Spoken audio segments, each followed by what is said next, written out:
Başı bəlalı Manchester United-i Michael Carrick dirçəldə biləcəkmi? Gəlin Carrick'in müsbət və mənfi dəyişikliklərini qısaca nəzərdən keçirək. Carrick United oyunçularına təbii gələn 4-2-3-1 və ya 4-3-3 taktikasını qaytardı. Nəticədə United'in bütün futbolçuları öz mövqeyinə qayıtmağa başladı və bu da xüsusilə Bruno Fernandes'in gücünə güc qatdı. Əbəs yerə deyil ki, Portuqaliyalı futbolçu hazırda 14 qol pası ilə İngiltərə çempionatının ən yaxşı assistentidir və bütün dövrlərin rekordundan onu cəmi 6 qol pası ayırır. Digər tərəfdən, əgər Şeşko oynamırsa, United top rəqiblərə qarşı oynayanda komandanın müdafiəsi ilə 6 futbolçu, hücumu ilə isə hücum dördlüyü məşğul olur. Burada maraqlı gediş ondan ibarətdir ki, Mbeumo yanlış 9 nömrə kimi başlasa da, Mbeumo, Amad Diallo, Bruno Fernandes və Mateus Cunha dəfələrlə öz mövqelərində rotasiyalar edərək bir növ rəqibin markingini pozmağa müvəffəq olur. Biz bunu Manchester City və Arsenal'la klassik şəkildə gördük. Lakin əgər rəqib öz qapısında avtobus parkovka edirsə və ya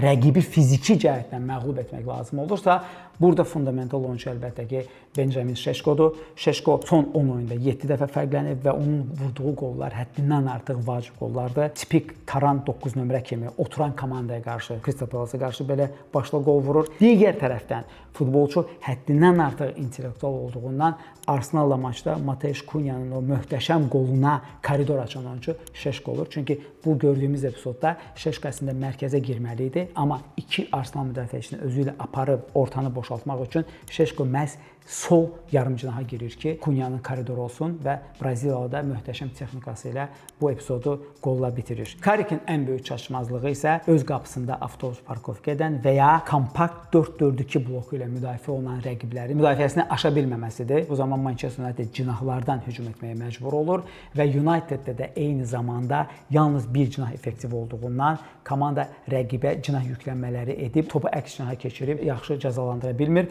Biz bu çətin ssenarilərin nümunəsini həm Newcastle, həm West Ham, həm də ki Everton'la oyunda gördük. Amma adi məşqini top məşqindən fərqləndirən özəllik odur ki, top məşqçi avtobus parkovkadan və ya kompakt müdafiədə oturan rəqibin müdafiəsini aşmağı bacarmalıdır. Siz necə fikirləşirsiniz? Carrick Manchester'a lazım olan həmin məşqçidir, yoxsa komandanın əsl top məşqə ehtiyacı var?